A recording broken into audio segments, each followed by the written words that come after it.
Oliy maqsad shakllanmaydi dedi. Bu qanchalik to'g'ri? Ya'ni qachon o'zi oliy maqsad keladi insonga? Bizni ko'pchiligimiz oliy maqsadimiz balandparvoz, lekin yurayotgan yo'limiz boshqa tomonga qarab ketgan. Ya'ni qanday qilib bilamiz biza manipulyatsiya qilinayotganimizni? Instagramingiz chiroyli oformit qilinganligi yo bo'lmasa siz chiqib olib gapirayotganingiz u shaxsiy brend emas. Shu yerda yana bir narsa bor. Masalan, deylik, qanday qilib ajratib olsa u inson samimiymi yoki nosamimiymi? Sizning mahsulotingiz qanday fonda turgani, qanday fon orqali berilayotgani hamma narsani hal qilib qo'yadi. Nima uchun inson yo'q deyishni bilish kerak va kimlarga umuman yo'q deb bo'lmaydi? Har bitta qilgan ishingizni qilishingiz bu bitta masala, uni kerakli odamga yetkazib berishingiz bu umuman boshqa masala. O'zi qanday qilib yechim topsa bo'ladi? Qanday qilib tan olish ehtiyojidan butkul tuzalsa bo'ladi?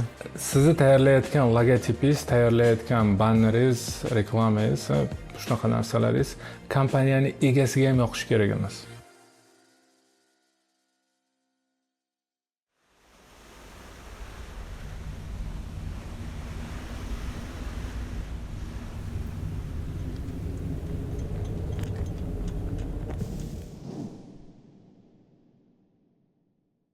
Assalomu alaykum. Sizlarni ko'rsatuvimizni navbatdagi sonida ko'rib turganimizdan xursandmiz. Bugungi mehmonimiz kimdir uchun psixolog, kimdir uchun dizayner, biz uchun esa bizni birodarimiz Muslim aka Xollarov bo'ladilar. Muslim aka, bizani ko'rsatuvimizga xush kelibsiz. Rahmat. Ko'rsatuvimizning nomi Kuchli brend.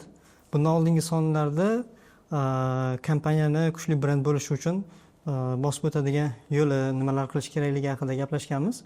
Lekin ko'ryapmizki, masalan deylik, u yerdagi instrumentlarni o'zigina yetarli bo'lmaydi kuchli brend bo'lish uchun. Masalan, tadbirkorning o'zi ham tayyor bo'lishi kerak, jamoasi yoki boshqa ko'plab narsalar. Keling, shulardan biri bo'lgan yetkazib berish san'ati, tadbirkorning o'zini holati va boshqa mavzular haqida ham bugun suhbatlashsak. Bemalol. Biznesingiz bor, lekin unga mos nom topa olmayapsizmi? Bu shunchaki to'satdan keladigan ilhom yoki kimnidir maslahati bilan bo'ladigan ish emas. Biznes uchun nom topish yuridik ekspertiza va ijodkorlik talab qiladi. Assalomu alaykum, men Behzod Esonov, Mountain Branding agentligi rahbariman. Biz brendining nomi patentdan o'tmay qolgan, raqobatchilardan ajralib turmoqchi bo'lgan va biznesini keyingi bosqichga olib chiqmoqchi bo'lgan ko'plab tadbirkorlarga yordam berdik. Biznes uchun patentdan o'tadigan nom topish tasodifan amalga oshmaydi. Nom topish jarayonida qanday nomlar patentdan o'tish yoki o'tmasligini bilish kerak. Topilgan nomlarni patent bazalaridan bo'sh yoki yo'qligini tekshirish kerak. Undan tashqari tanlangan nom brend pozitsiyasiga, auditoriyaga va korxonaning sohasiga mos bo'lishi kerak. Natijada faqatgina chiroyli emas, ishlaydigan nomga ega bo'lasiz. Uni tasodifan tanlamang. Chunki keyinchalik millionlab pulingizni yo'qotasiz. Yangi biznes boshlayotgan bo'lsangiz yoki mavjud biznesingizni keyingi bosqichga olib chiqmoqchi bo'lsangiz, biznesingiz uchun nom topishni oxirgi o'ringa qoldirmang. Pastdagi havola orqali bepul konsultatsiyamizga yoziling. Biz sizga qisqa, jarangli va eng muhimi patentdan o'tadigan nom topishda yordam beramiz. Yetkazib berishda bir har xil holatni kuzatamiz. Kimdir masalan deylik, juda bir kichkina ish qiladida o'zini katta ish qilganday ko'rsatadi. Ba'zilar bor, juda bir katta ish qiladida o'zini bu ish qilganini ko'rsata olmaydi. Mana shu yetkazib berish san'ati qanchalik muhim? Ota-bobolarimizdan qolgan bitta maqol bor-da. Onangni otangga bepardoz ko'rsatma deydi. Ya'ni har bitta qilgan ishingizni qilishingiz bu bitta masala, uni kerakli odamga yetkazib berishingiz bu umuman boshqa masala. Bu xuddi ishlab chiqarish bilan marketing yo bo'lmasa reklama bilan savdo, sotuv shunga o'xshaydi. Har xil narsalar bor. Bitta muhim narsaga e'tibor qaratilmaydi bizda hozirgi kunda va bu narsaga juda ko'p men oldimga kelgan odamlarga ham ta'kidlayman, aynan savdo, sotuv, brend, reklama bo'yicha. Fon hamma narsani hal qilib qo'yadi. Ya'ni sizning mahsulotingiz qanday fonda turgani, qanday fon orqali berilayotgani hamma narsani hal qilib qo'yadi.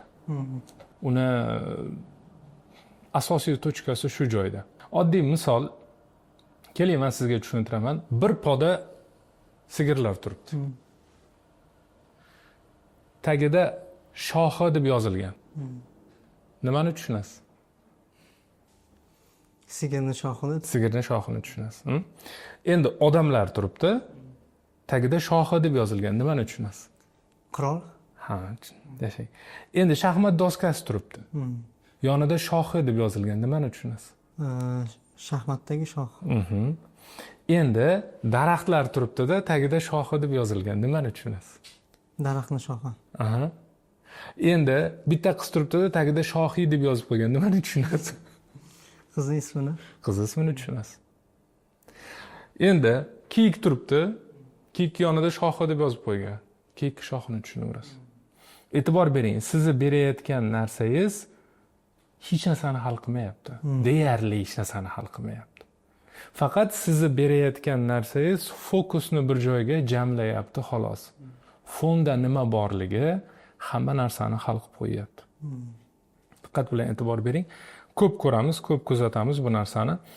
Ba'zi bir odamlar aytadi, deydi, "Ana bor-ku. Uyga bordik kechqurun. Devordan o'tdik." Ashi, hayron qolasan. Qo'yini oldik. Qo'yini kechasi so'ydikda, o'zini mehmonga chaqirib yedirib yubordikda. Qanaqa fonda ketyapti? O'g'irlik, birov haqqini yeyish, birov mulkiga tajovuz qilish, birovni ustidan kulish qanday fonda ketyapti? Kulguli fonda ketyapti. Va bu narsani odamlar qanday qabul qiladi?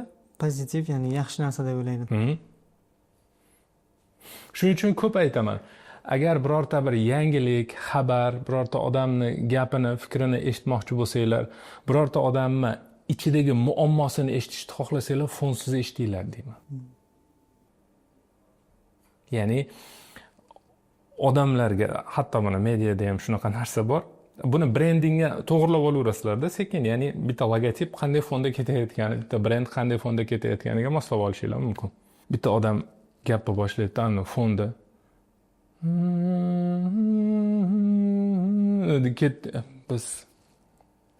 biz kolbasa yegani ham pulimiz yo'q edi.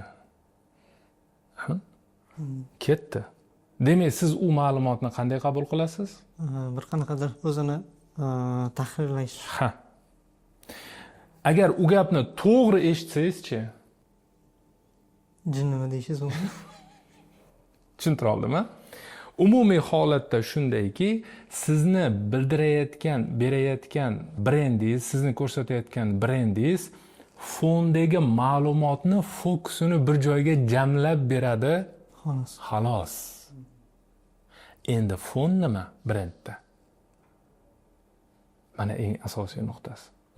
Ko'pchilik brending deganda, men uzr so'rayman agar siz agarotizga tosh ketgan bo'lsa, siz agarotizda bu narsalar gapirilayotgan bo'lsa, borini aytishim kerak. Brending deganda logotipni tushunishadi. Xuddi shunaqa. Bannerni tushunishadi. Ofisni eshigiga osib qo'yilgan narsani tushunishadi, vizitkani tushunishadi. Ba'zan reklamli rolik bo'lib qoladi. Brending bu tarix. Brending bir mahsulotni yoki bir kompaniyani tarixi. O'sha tarix jarayonida bo'lgan hamma narsani o'zida jamlab turadigan narsa. Ya'ni boshqacha qilib aytadigan bo'lsa, mountain deganda siz bu narsani brend darajasiga chiqarish uchun necha mingta klient bilan ishlagan bo'lishingiz kerakki, keyin mountain deganda odamlar sizni kompaniyangizni, binoyingizni tushunmaydi. Nimani tushunishadi undan keyin? O'sha tarixni tushunadi. Mana shu haqiqiy fon bo'ladi. Undan keyin siz mountainni mana bu rangda yozasizmi? Boshqa rangda yozasizmi? Qo'lda yozib qo'yasizmi? Qo'lda chizib qo'yasizmi? O'sha narxda nima qilaveradi? Bo'laveradi. Undan keyin siz qimmat ofisda ishlaysizmi? Arzon ofisda ishlaysizmi? Dalada o'tirib olib ishlaysizmi? Dengizni bo'yida o'tirib olib ishlaysizmi? Farqi yo'q. Mana gap nimada? Lekin qiziq tomoni shuki, nimaga ko'pchilik aldanyapti bu narsaga? Brend deganda ko'pchilik qimmat logotip, qimmat brand book, qimmat rolikni tushunyapti xolos, boshqa hech narsa emas. Lekin tarix yo'q. Chunki tarix nima sababdan yoqtirmaydi buni odamlar? Chunki uni ustida ishlash kerak-da. Uni ustida ishlash kerak, mehnat qilish kerak, qancha vaqt ketish kerak, qancha kuch-quvvat ketish kerak. Oddiy misol, mana men o'zim aytyapsiz, dizayner deb biladi, kimdir psixolog. 20 yillik dizayn o'tmish, tarix. Ya'ni nimanidir gapiradigan bo'lsam, kelgan klientga tushuntiradigan bo'lsam, o'sha 20 yillik tarixdan kelib chiqib gapiraman. Va o'shandan kelib chiqqan holatda meni gapim inobatga olinadi. Yo, inobatga olinmaydi. Shu joyda yana bitta narsani aytib o'tib ketishim kerak. Shaxsiy brend ham xuddi shunaqa narsa. Shaxsiy brend ham bu sizni logotipingiz zo'rligi, Instagramingiz chiroyli oformat qilinganligi, yo bo'lmasa siz chiqib olib gapirayotganingiz u shaxsiy brend emas. Shaxsiy brend sizni foydalilik koeffitsientingizni qancha yillar davomida nechta odamga foydasi tekkani. Shuning aytaman, shaxsiy brend bu sizni orqangizdan turib bera oladigan odamlarning soni. Nechta odamga foydangiz tekkan? Nechta odamga manfaatingiz tekkan? Nechta odam ishini bitirib bergansiz? Shuning uchun ko'p ta'kidlayman, shaxsiy brend bo'lishi uchun oldin odam shaxs bo'lishi kerak. Shaxs bo'lishi uchun bir ishning ustasi, bir ishning mutaxassisi bo'lishi va o'sha narsani ko'pchilikka yetkaza olgan bo'lishi, gapira olgan bo'lishi, foydasi tekkan bo'lishi, amalga oshira olgan bo'lishi shart. Biz o'zi mijozlar bilan ishlayotgan paytimizda bu narsani ko'p ta'kidlaymiz. Brend deganda aysbergga misol qilib ko'rsatamiz, ya'ni ko'pchilik siz aytganday aysbergning yuqorisini ko'radi, logotip, masalan dizayni yoki banner yoki boshqa narsa, lekin o'sha aysbergni ostida juda bir katta narsa yotadi, masalan xizmat ko'rsatish sifati, mahsulotning sifati, yetkazib berish, xodimlar muomalasi, juda ham ko'plab masalan narsalar, masalan brend strategiyaga bog'liq narsalar. Demak, kompaniyalar birinchi qaysi biridan boshlashi kerak? Kompaniyalar birinchi nima qilmoqchiligini aniqlashdan boshlashi muhim.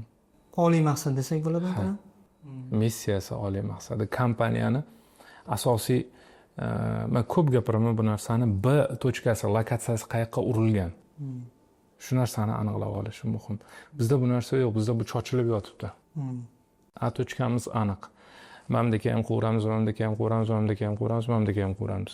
Biz tadbirkorlar bilan gaplashganimizda oliy maqsadni kimlardir safsata deb o'ylaydi, kimlardir juda bir o'zini kompaniyasida qo'llab go'zal natijalarga erishadi.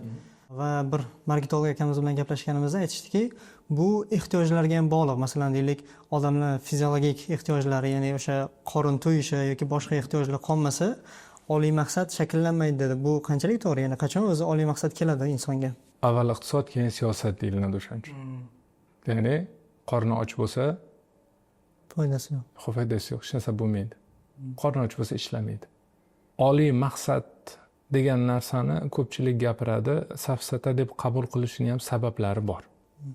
Sabablaridan bittasi shuki, ko'pchilik oliy maqsad deb turib xodimini qiynashdan boshqa narsani qilmaydi. Lekin asl maqsad boshqa bo'ladi. Pul topish bo'ladi. Ya'ni bizning maqsadimiz, oliy maqsadimiz mana bunday qilish, mana bunday qilish, mana bunday odamlarga yordam berish deyilinadi-da, asosiy maqsad pul bo'laveradi.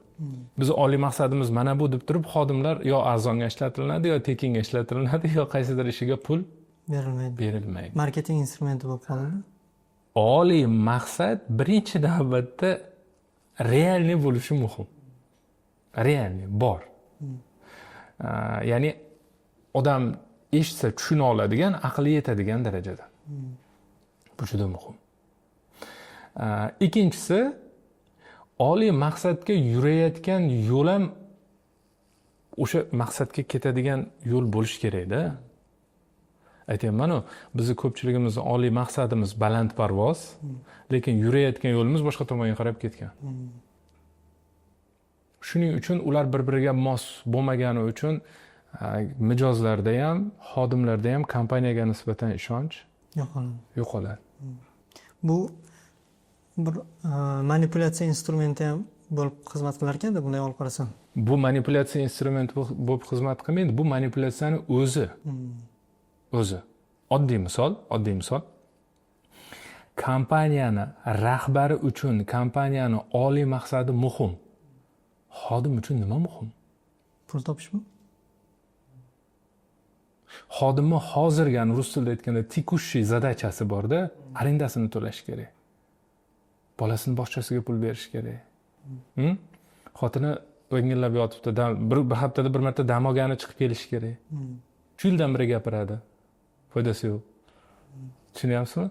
U kompaniyani egasi uchun u missiya muhim, lekin kompaniyani xodimi uchun muhim emas. Biznes treninglarda kuzatamiz. Aynan shuni ziddisini aytishadi. Ya'ni jamoaga singdirish kerak, jamoa shu bo'yicha bir harakat qilish kerak degan narsani aytishadi. Jamoani tekinga ishlatish eng yaxshi yo'li shu. Uzr, qo'pol gap. Shu. Agar xo'p, sizni kompaniyangizning maqsadi mana buncha. Aytaylik bir mana bu tochka. Mayli balandparvoz bo'lsin. Xo'p, sizning maqsadingiz shu bo'lsa, shu yo'ldagi xodimlaringizni ham qaytanga ko'proq qo'llab-quvvatlashingiz kerak emasmidi? To'g'ri. Ko'proq podдержка qilishingiz, ko'proq mana shu yo'lda menga yordam beryapti, bu meni sheriklarim, bu meni yordamchilarim degan narsa bilan harakat qilishingiz kerak emasmidi? Lekin bizda nima bo'lyapti? Bizda xodimga minimalniy oylik beriladi-da, faqat ideologik tomondan bu narsa nima qilinadi? Targ'ib qilinadi. Gap shunda. O'sha formada bo'lish kerak, ko'chada formada yurmasang rasmga u ham shtraf, ishxonada formada turish kerak, dress code, обязательно kelgan odamga kulib qarash kerak. Lekin unga faqat instrument sifatida qaralyapti xolos. Shaxs sifatida qaralgani yo'q. Qanaqa yordamchi u? Hamma narsani o'zini otini etish kerak-da. Sen instrumentsan. Xo'p, nima sababdan bu qilinmaydi? Agar qilinadigan bo'lsa ketaveradi hammasi. Endi shu narsani tartibga solish uchun, to'g'irlash uchun, shu narsani nima deydi, yedirish uchun endi soxta lavozimlar, soxta maqomlar o'ylab topilinadi. Oyning eng yaxshi xodimi. Sizlarda ham bor emasmi? Bizda chempionlar bor. Chempionlar bor. Agar chempion bo'lib turib o'shanga nisbatan misol uchun qo'shimcha pul berilsa gap yo'q. Beriladi bizda. Mayli, Xudoga shukr, gapirib qo'y, xijolat bo'lib turibman. Lekin ko'pchilikda faqat rasmi osib qo'yiladi xolos. Oyda bir marta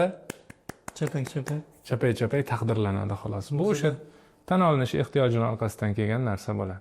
Bizda sotuv bo'limida bir nechta har oyni bonuslar bor. Shulardan bittasi chempion, ya'ni eng katta savdoni qilgan xodimga ham oylikdan tashqari 2 million so'm bonus qilib beriladi. Ya'ni bu o'sha eng zo'ri bo'lishga harakat qiladi.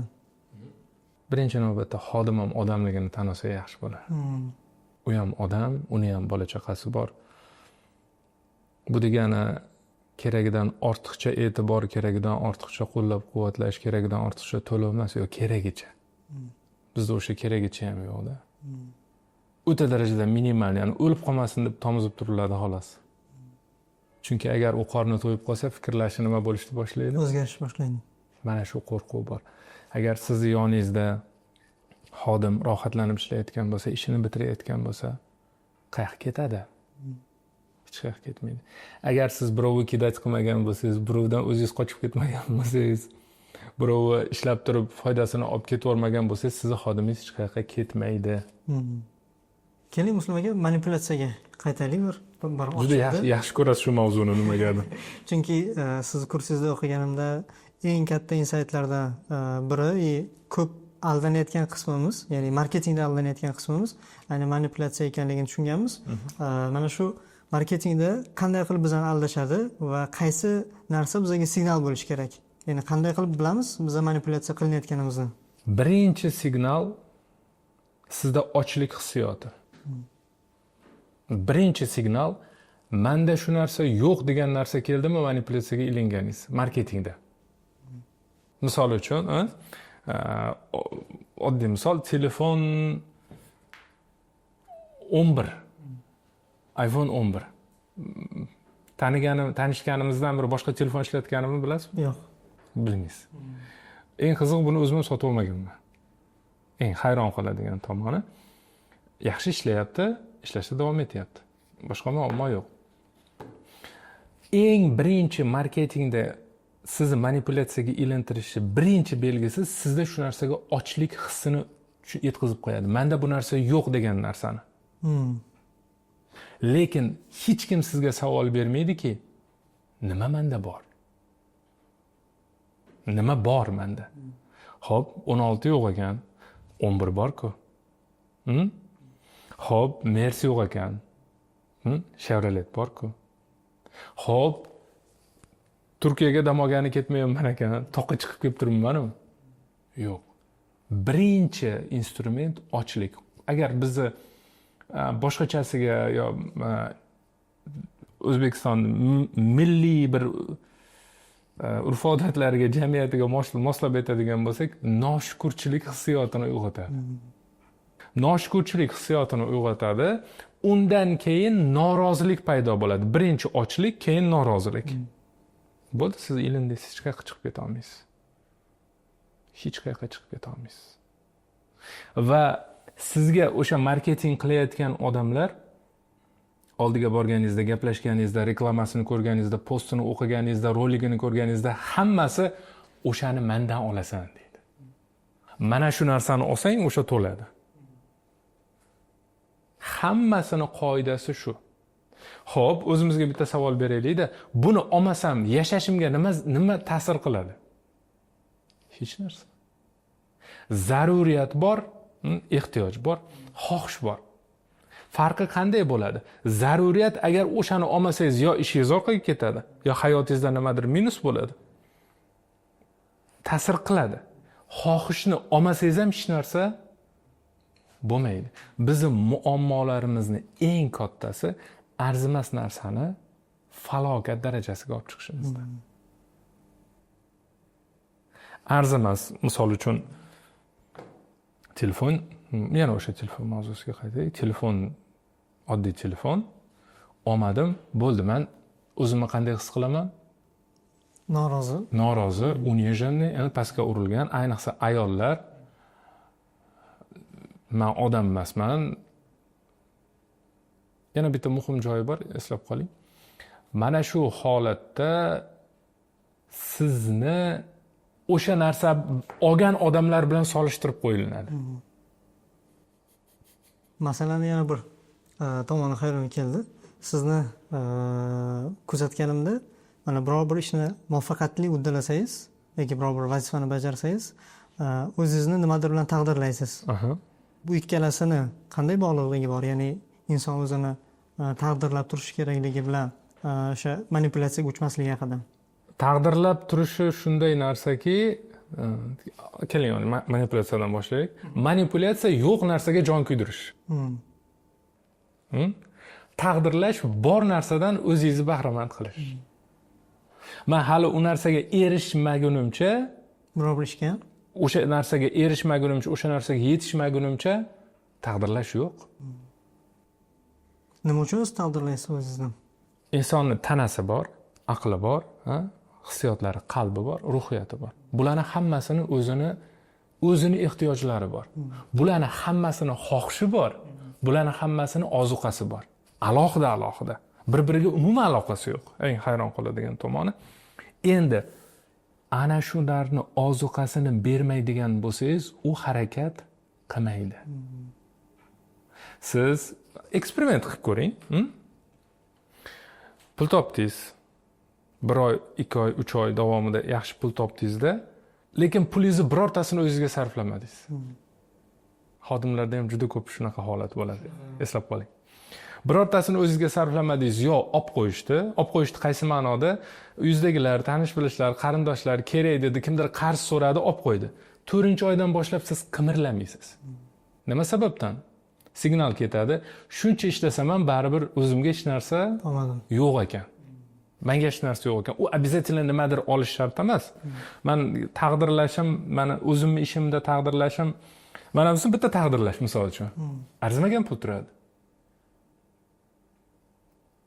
U katta narsa bo'lishi shart emas-da. Bitta konfet bo'lishi mumkin. O'sha narsani berishingiz bilan siz tanangizga, aqlingizga, qalbingizga, ruhiyatingizga ozuqasini berasiz. Uni hammasini ozuqasi bitta bo'lib ketadimi? Hammasiniki alohida. Endi men sizga hozir bu narsani tushuntirib bera olmayman. Juda katta narsa. Zarur bo'lsa 4 oylik kursimiz bor, qo'shiling o'sha yerda bor. o'sha narsani berganingizdan keyin xuddi mashinaga benzin quyganingizdek harakatlanadi. Endi bitta narsa borda, benzin bor, motorni yog'i bor, korobkasini yog'i bor, hadovoyga qarashingiz kerak, akkumulyatori bor. Hammasini nima qilib turishingiz kerak? To'g'rilab turishingiz kerak. Faqat benzinni o'zini quyursiz, mashina zo'r yuraveradi degani emas-da. Qolganlarnikini ham nima qilib turasiz? Berib turasiz. O'shanda tana siz xohlagandek ishlaydi. O'shanda tana sizni buyrug'ingizga bo'ysunadi. Endi bitta joyi bor. Ko'pchilik buni teskari ishlatadi. Teskari ishlatadiki, ya'ni bermasam qilmaydi degan narsa bilan buni keragidan oshirib yuboriladi. O'zi misol uchun $100 topdi. Sotmoqchi bo'lgan narsasi $500. Bu joyi ham bor-da. Oddiy instrument desa ham bo'ladi. Siz topgan pulni 2% dan oshmasligi kerak. Taqdirlaydigan narsangiz. Tushundim. Zo'r? Ko'proq topish kerak ekan-da. Ana shunda xuddi siz boshqacha qilib aytganda nafsingiz bilan kelishasiz. Men mana buni qilaman, sen mana buni qilib berasan. Zo'r ishlaydi. Manipulyatsiya nima? Hali yo'q narsaga ana aytadi-yu, biz hozir shunday zamonda yashayapmizki, o'zimizniki bo'lmagan pulni o'zimiz yoqtirmaydigan narsalarga, o'zimiz yomon ko'radigan odamlarga yoqish uchun ishlatyapmiz. Mana bu manipulyatsiya. Yaqinda bir video ko'rib qoldim. Videoda mashina sotilyapti va mashina sotilayotganda Hoji aka, sizga bu juda yarashadi, yarashib turadi. Bu mashinada ko'chaga kirib qolsangiz, sizdan boshqasi kirishga haddi bo'lmaydi degan mazmunda gapiryapti. Bu ham manipulyatsiyami? 100%. Tagida nima o'tibdi? Ya'ni qaysi signal, ya'ni shunga o'xshash bizni keyingi safarda ham aniqlashtira olishimiz uchun. Xaridor tomonda bo'lib gapiraymi, sotuvchi tomonda bo'lib gapiraymi? Ikkalasidan gapirib beravering. Xo'p. Sotuvchi tomonda birinchi gapiray. Sotuvchi keldi, agar xaridor o'zini katta olayotgan bo'lsa, ana pulni tipa zo'r sarflab yuboradigan odamligini ko'rsatishga urinayotgan bo'lsa, sotuvchi biladi. Demak, bu odamni nima qilish kerak? Yedirish kerak. Maqtash kerak. Yedirish kerak emas. Maqtash kerak. Maqtaganingiz sari, demak, u odam nima qilaveradi? Ko'proq sarflayveradi. Ko'proq sarflayveradi. Agar kelganidagi odam imkon qadar yopilishga urinayotgan bo'lsa, xuddi unga qayg'urayotgandek o'zini ko'rsatadi. Xuddi qayg'urayotgandek, uni himoya qilayotgandek. Natijada narigi odamni o'zini o'rtog'i deb biladi-da, sarflayveradi. Chiroyliroq qiz kelib qolsa, yo bo'lmasa chiroyini ko'rsatishga ana ozgina likillavroqlar kelib qoladi-yu. Bu chiroyli sizda 5-6 marta aytib qo'yadi, sanaveradi. Demak, bu yoqda bitta brendingda brend arxetip degan tushuncha bor-da, ya'ni g'amxo'r, do'stona, ya'ni hukmdor arxetiplari bor. Demak, hammasi mana shu, bu ham hammasi o'sha nima marketingning bir instrumenti ekanda, manipulyatsiyaga xizmat qiladi. Manipulyatsiya to'liq foydalaniladi. Endi boyagidek holat. Mana o'zimga ham qilishgan. Bir marta mashina olmoqchi edim. Akamiz mashina bor dedi. Anjanlik aka aytdi, telefon qilyapti. Aka dedi, bitta mashina bor. Modelini aytmay qo'ya qolay. Nomeram dedi 001 dedi. Shaharda 1 bo'lasiz lekin dedi. Endi shunaqa kulyapman demanchi. Qaysi ma'noda kulyapman? Nahotki men shunga uchib ketadi deb o'yladi degan narsa bilan kuldim. To'g'risi, u odamni gapidan emas, ularning instrumenti shunaqa.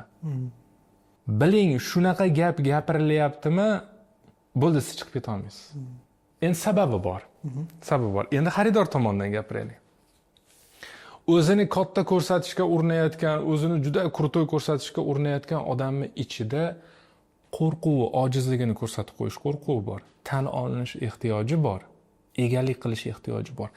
Ana shu 3 ta ehtiyojni bergan odamni o'zini eng yaqin insoni deb qabul qiladi va bu berilgan narsadan voz kechib olmaydi. Kechib olmaydi. Oddiy misol, siz bir odamga 2 kun, 3 kun zo'r yaxshi gapirib turingda, 4-kuni men siz bunaqa odam deb o'ylamagandim degan, o'sha odam sizni ko'nglingizni topish uchun hamma narsa qilib beradi. ayollar esacha bilib olinglar, erkaklar shunaqa tryuklari bor. 3 kun zo'r gapirib, 3 kun yo'q bo'lib qoladi. Ya'ni 3 kun zo'r gapirib, 3 kun yo'q bo'lib qoladi. Siz uni sevib qoldim deb hisoblayverasiz. Aslida unaqa bo'lmaydi. Bu ham o'shalarning bittasi. Endi boyagi odam bor. O'zi yopilib turibdi, xavotirda olib qo'yadi, aldab qo'yadi. U odamni xavfsizlik ehtiyoji bor. U xavfsizlik ehtiyojini nariga odam sirazi nima qilib turibdi? Berib turibdi. Men san o'rtog'imman, san ortiqcha sarflamaysan, senga alohida skitka qilib beraman. Aniq so'zlarni aytib berishim mumkin-da. Ko'ryapman, siz uncha narsaga bekordan bekor pul sarflaydigan odam emassiz desa, tamomda. Shu yerda yana bir narsa bor. Masalan, deylik, qanday qilib ajratib olsa, u inson samimiymi yoki nosamimiymi? Ya'ni samimiy aytayotgan bo'lishi ham mumkin-ku. Biz maqsadimiz uni nima deyotganini aniqlash emas. O'zimiz nimadaligimizni aniqlash. Uni nima deyotganini samimiy gapiryaptimi? Samimiy gapirmayaptimi? U bizning muammoyimiz emas. Biz nimaga uchayotganimizda shunaqa? Ha, biz nimaga ilinayotganimizda. Nima meni tortib ketyapti? Mana gap nimada? Likildoq qiz keldi. Uni ichida nima bor? O'zini ko'rsatish. Agar o'zini ko'rsatish xohishi bo'lmasa, bunaqa holatda yurmasdi ham. Buni xatti harakatlar qilmasdi ham. E'tirof qilinish xohishi bor. Yana tan olinishga ketadi. Tan olinish ehtiyojiga ketadi, rohatlanishga ketadi. Keldi, siz boshqacha qiz ekansiz, desa bo'ldi. Tabiiyligingiz ko'rinib turibdi, desa o'zi hamma yo'q. Ishmakyapti. Siz aytdingiz uni, men aytmadim. Ana hazil gapim bor edi. Ishxonaga yasama moylov chizib borsam, ishxonadagi lab eshirilgan, kiprik ulangan, qosh bir narsa qilingan, soch ulangan, sochi bo'yalgan, operatsiya qilingan ayollar moylovni yarashmaganligini gapirishdi deydi. Bu gap siz aytdingiz, ana shpaklovka men aytmadim. Ya'ni o'sha o'zi tabiiy bo'lishga nisbatan xohishi bor. O'sha go'zallik tabiiy bo'lishini xohlaydi. Men buni yomon demoqchi emasman. Odamning ichida bo'lishi mumkin bo'lgan narsalar. Faqat sotayotgan odam o'shani nima qilib qo'yadi? Qitiqlab qo'yadi. Bo'ldi, ilm. Bu narsa psixologiyada ham bor. Psixolog oldiga kelgan odamda ham bor. Narsa sotishda hammasida ishlaydi. Hammasida ishlaydi. Sotuvchilarga KPI qilib beriladi-ku, oldin aniqlanadi, uni dardi nima, bilib olgin deydi. Nima og'riqli joyi bor, og'rig'ini top. Bilasizlar, endi bu narsani gapirishim shart bo'lsa kerak. O'sha og'rig'ini topib turib nima qilinadi? KPI beriladi. Bosiladi. Buni manipulyatsiya deyiladi. Manipulyatsiyani asl maqsadi insonni o'zini xohishi bo'lmagan narsasini xohlattirish. Mijozlarimiz bizga murojaat qilganda, masalan, logotip tayyorlashmi yoki nommi yoki boshqa qandaydir dizayn ishlarimi o'zlariga yoqishini xohlaydilar. Lekin bilamizki, mana har bir shaklni psixologiyada o'zini ma'nosi bor, har bir rangni o'zini ma'nosi bor. Ya'ni shularni o'zi aslini olganda kimga yoqadigan qilib qilish kerak. Mana hozir yuqorida manipulyatsiya haqida gaplashdik. Demak, har bir bizning gapimiz ta'sir qilar ekan. Shakllar ham, ranglar ham ta'sir qiladimi bizani biror bir mahsulotimiz sotayotganda? Sizni tayyorlayotgan logotipingiz, tayyorlayotgan banneringiz, reklamangiz, shunaqa narsalaringiz kompaniyaning egasiga ham yoqishi kerak emas. Bu brending bilan shug'ullanadigan kompaniyaga ham yoqishi kerak emas.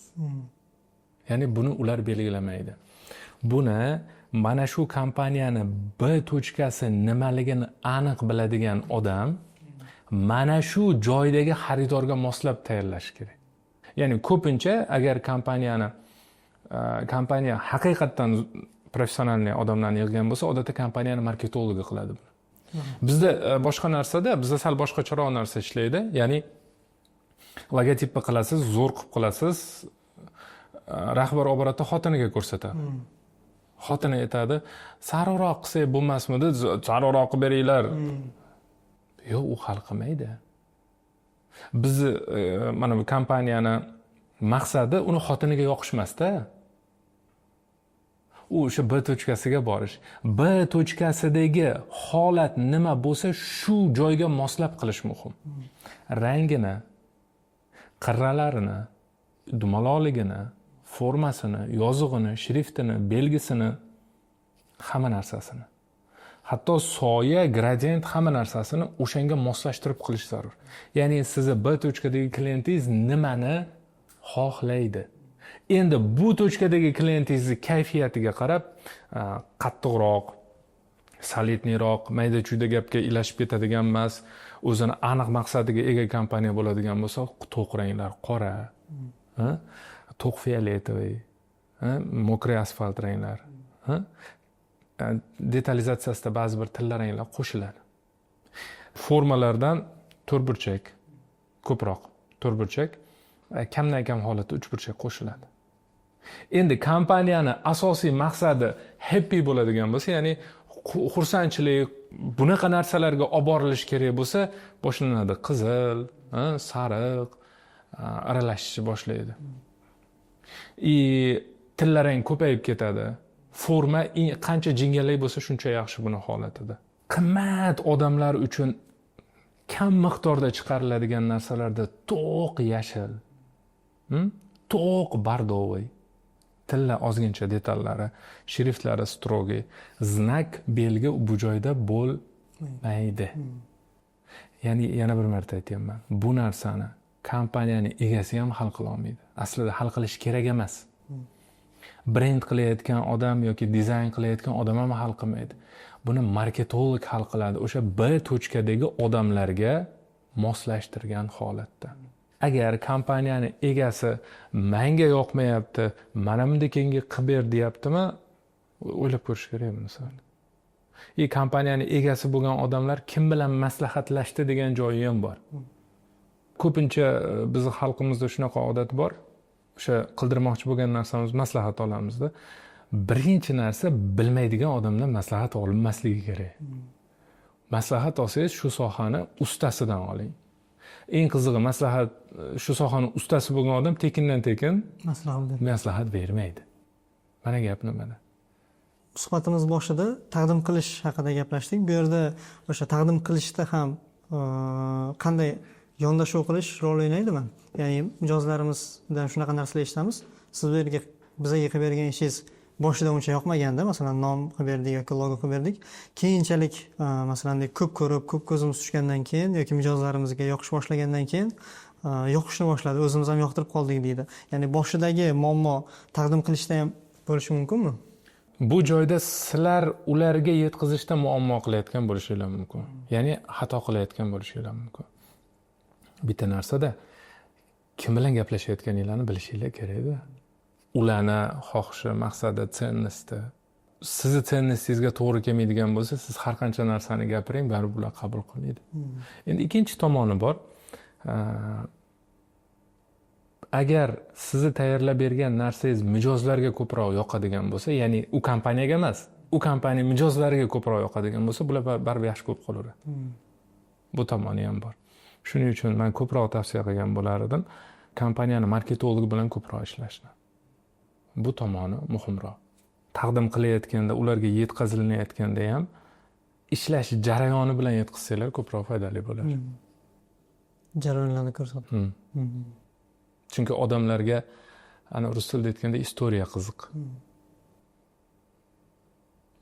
Qanday bo'lgani qiziq. Ko'pchilik tadbirkorlar yog' deyishni bilmaydi. Muzokaralarda ham yoki boshqa xodimlar bilan ishlayotganda ham Ulug'bek aka bilan gaplashgan paytimizda aytgandilarki, yog' deya olmaydigan odamni ha deganini qadri bo'lmaydi degandilar. Va sizni o'zingizni ham ko'p berasiz bu narsani, yog' deyishni inson bilishi kerak deb. Nima uchun inson yog' deyishni bilishi kerak va kimlarga umuman yog' deb bo'lmaydi? Birinchisi, hamma narsaga yo'q demaydigan, ha deydigan odam bu juda ham takallufga kirishib ketgan odam bo'ladi. Demak, bu odamni asosiy maqsadi boshqa narsa bo'lib chiqadi-da. Yaxshi ko'rinish bo'lib qoladi. Va misol uchun tasavvur qiling, oddiy misol, siz kompaniyangizni kuch-quvvati bor, ma'lum bir miqdorda. aytaylik, bir vaqtni o'zida nechta klient bilan ishlay olasiz? Hozirning o'zida 30 tadan ko'proq loyiha qilyapmiz. 30 tadan ko'proq loyiha. Hozirda o'zida sizga yana 50 ta kelib qolsa ko'tara olmaysiz. Ularga nima qilishingiz kerak? Yo'q deyish kerak. Yo'q deyishingiz kerak. Agar hozir qolganlariga ham ha deydigan bo'lsangiz, mana bu ishlab turgan 30 tangiz nima bo'ladi? Buzilib qolishi mumkin yoki muvaffaqiyatli chiqmasligi mumkin. Chiqmaydi. Chiqmaydi. Va natijada na mana bu 30 ta rozi, na ana 50 ta rozi. 80 ta odam sizdan norozi. Bitta ikkita yaxshi chiqishi mumkin, qolgani baribir brak bo'ladi. Endi qachonki siz o'zingiz ishingiz ustasi bo'ladigan bo'lsangiz, baribir yo'q deyishga majbursiz. Chunki ishingizni sifatli qilishingiz uchun ba'zi bir narsalarni filtr qilishingiz kerak bo'ladi. Bu degani to'g'ri kelgan odamga yo'q deyaverish kerak emas. Hisobga olib, vaziyatni, holatni hisobga olib, misol uchun bir o'tirganda bir marta ha yoki yo'q deb qo'yib bitiradigan ishlaringiz bor. 5 minut vaqt ajratishingiz kerak bo'lgan narsa bor, yo bo'lmasa borib kelib bitiradigan ishlaringiz bor, 1 oyda bitadigan ishlar bor. Mayda-chuyda narsalar agar sizni ishingizga xalaqit bermasa, unga yo'q deyishingizga hojat yo'q. Prosta gapirib yuborasiz, bo'ldi, boshqa hech narsa emas. Borib keladigan ish agar sizga ham qaysidir tomonlama foydasi bo'lsa, qilaverasiz. Lekin qolgan narsalaringizga xalaqit beradigan bo'lsa, yo'q deyishga majbursiz. Kimga yo'q deb bo'lmaydi? Ota-onaga yo'q deb bo'lmaydi. Ustozga yo'q deb bo'lmaydi. Qolgan hamma joyda hisobga olasiz. Endi bitta tomoni bor. Biz xohlaymizmi, yo'qmi bu narsa bo'ladi, ishlaydi.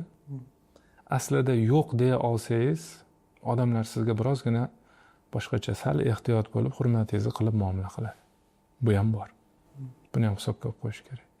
Buning uchun ham yo'q deya olish kerak. Agar siz hamma narsaga ha deyaveradigan bo'lsangiz, u odamlarning kutuvlarini nima qilib yuborasiz? Oshirib yuboramiz. Kutuvlarni oshirib yuborasiz.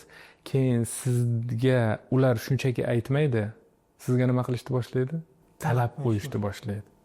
Ana bu muammo keltirib chiqaradi keyin bu muammoni ularda keltirib chiqarmaydi, sizda keltirib chiqaradi. Emotsional выгорание. Odamlar yaxshilikni bilmaydi. Shuncha qilsam ham tushunmadi. Shuncha qilib turib endi qilganim shunga shunchami? Natijada munosabat buziladi. O'shaning uchun takallufdan iloji boricha uzoq bo'lish kerak. Takalluf bu boshqa odamga yaxshi ko'rinish uchun nimadir qilish. Biznesingiz nomini o'zgartiring. Bu nom endi qonunan menga tegishli. Siz ham bunday gaplarni eshitishni xohlamasangiz, videoni oxirigacha ko'ring. Assalomu alaykum. Men Behzod Esonov, Mountain Branding agentligi asoschisiman. Biz so'nggi yillarda ko'plab bizneslarga nom topib, logotip tayyorlab va ularni patentlab berganmiz. Siz taniydigan ko'plab brendlar aynan patent orqali brendlarini himoyalashgan. Siz yillar davomida brendingiz ustida ishladingiz.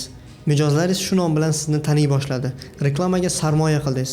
Lekin bir kun kelib, raqobatchingiz brendingiz nomini patentlab oladi va buning oqibatida siz brendingizni ishlata olmay qolasiz. Bu gaplarni biz o'zimiz o'ylab topmadik. Tadbirkorlar bilan ishlash jarayonida ularni aynan shunday holatga tushayotganini ko'ryapmiz. Siz ham shunday holatga tushib qolmaslik uchun brendingiz nomini patentdan o'tish yoki o'tmasligini hoziroq tekshirtiring. Bu borada sizga yordam bera olamiz. Mabodo brendingiz nomi patentdan o'tmay qolsa ham patentdan o'tadigan nom topib bera olamiz. Pastdagi havola orqali ro'yxatdan o'ting, biz sizga aloqaga chiqamiz va batafsil ma'lumot beramiz. Mana shu ko'pchilik muammolar kutuvdan kelib chiqadi deb aytgandingiz. Mana shuni bir yoritib bera olasizmi? Nimaga bunaqa? Kutish, keling, tegi asli qayerdan kelib chiqishini ko'raylik. Kutish, misol uchun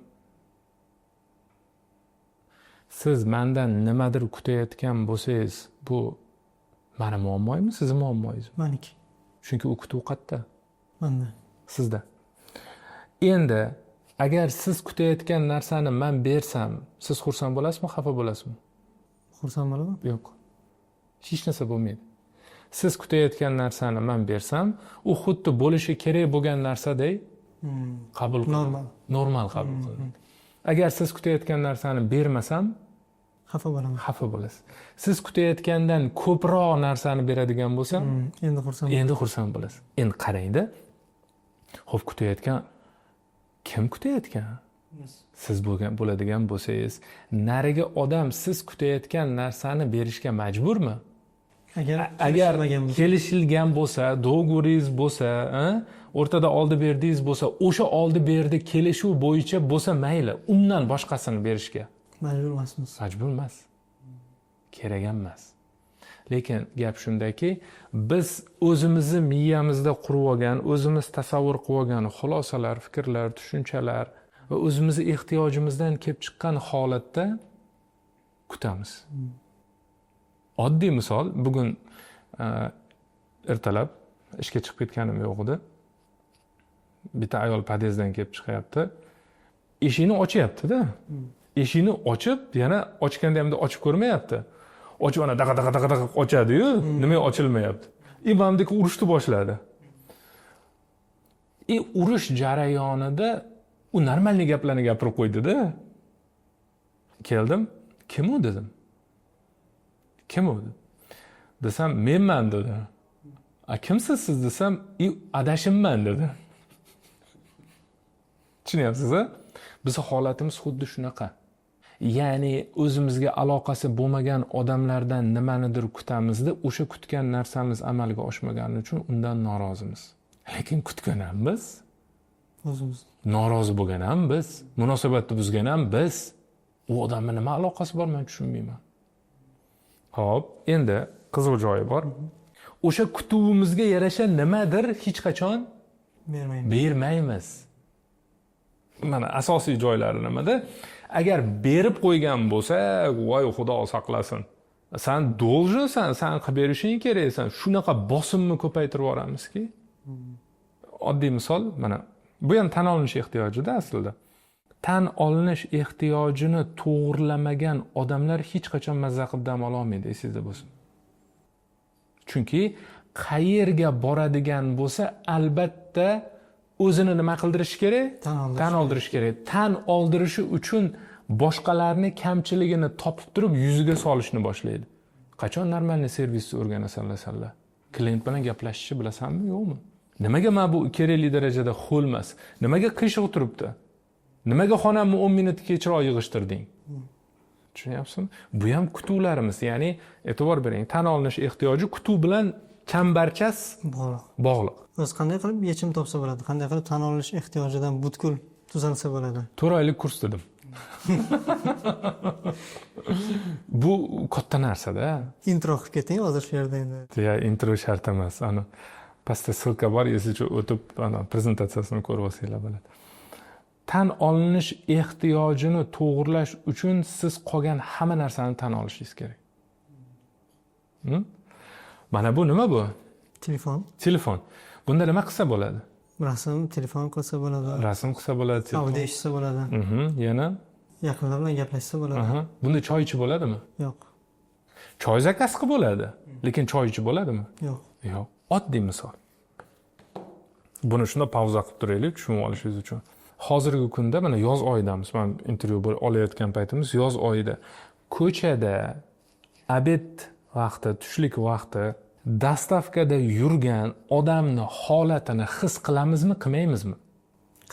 Qilmaymiz. Ana uni holatini tushunishga urinib ko'ringchi. Ana uni holatini tan olishga urinib ko'ringchi. Toqatimiz yo'q bizni bunga. U qancha narsadan o'tib kelgani 11 ming so'mga ishlaydi, bilasizmi? 11 ming so'mga siz joyingizdan telefoningizni ham ko'tarib qo'ymaysiz. 11 ming so'mga nechidir kilometrdan boradi, keladi. Yana issiqda, yana o'sha formada bo'lish kerak. Yana kaskada bo'lish kerak. Mana holatini tan olib ko'ring. Ikkinchisi. Yozligidan norozimiz, qishligidan norozimiz. Yozligidan norozi bo'ladigan bo'lsak, biz unga tayyorgarlik ko'ramizmi, ko'rmaymizmi? Ko'rmaymiz. Qishligidan norozi bo'lsak ham tayyorgarlik ko'rmaymiz. Mana hozir yoz paytidamiz. Qishga tayyorgarlik kimdir ko'ryaptimi? Yo'q. Lekin qishga borganda faqat norozi bo'lamiz. Ba'zan gruppamda, kanalimda yozib qo'yaman-da, bu yil ham qish keladi, eslichi deb. Tushunyapsizmi? Gap nimaligini. Ya'ni har bitta holatni, vaziyatni tan olishimiz kerak. Bu birinchi qadami bu. Birinchisi. Va eng hayron qoladigan tomoni, eng kutilmagan tomoni va biz eng qilmaydigan tomoni Xudoning taqdirini ham tan olishimiz kerak edi. Endi buni shartlari bor, ketma-ketligi bor, qadamlari bor. Endi u katta narsa. Shuni o'zi o'ylab ko'rishga yetadi. Bundan kelib chiqadiki, biz telefondan nafaqat choy zakaz qilishni xohlaymiz, balki shundan choy quyib, shundan ichishni xohlaymiz-da.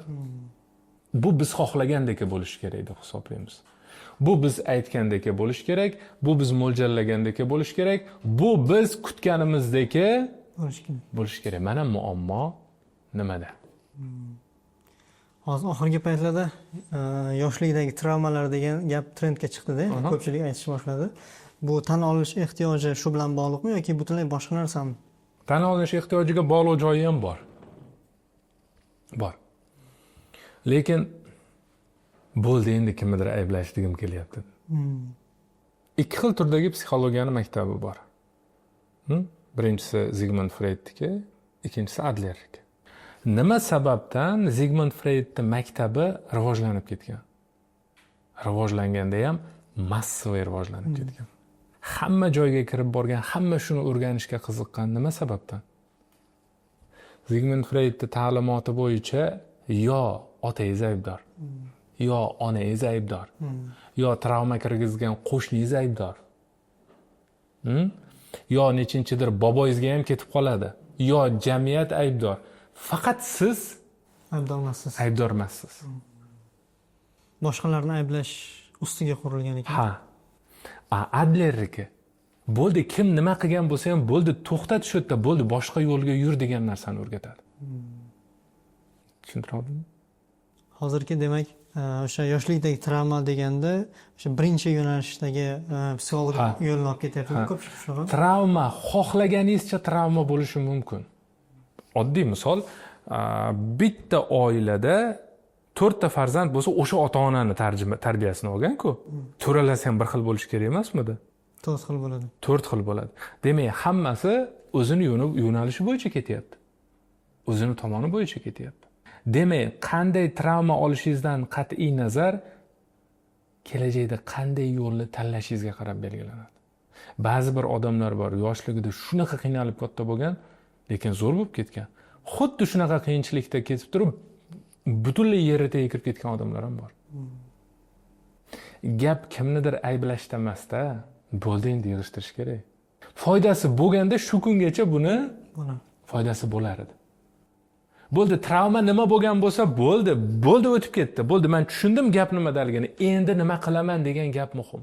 Uni topib olish kerak, bir suhbatingizda topib olish kerak o'sha. Topib olish kerak, lekin bunga bor e'tiborni qaratish kerak emas. Ha, gapni tushundingiz? Bo'ldi, yo'nalishni o'zgartirasiz. Bizda nima bo'lyapti? Faqat travma qidirish bilan o'tyapmiz. Aybdor qidirish bilan da sadda qilib aytsa. Kichkinaligimda mana shu odam menga kuchugini qo'yib yuborgan, bo'ldi. O'shandan beri men odamlarga ishonmayman. Ishonib ko'r, gaplashib ko'r, yo'q, toqat yo'q. Bu tomonlari ham bor.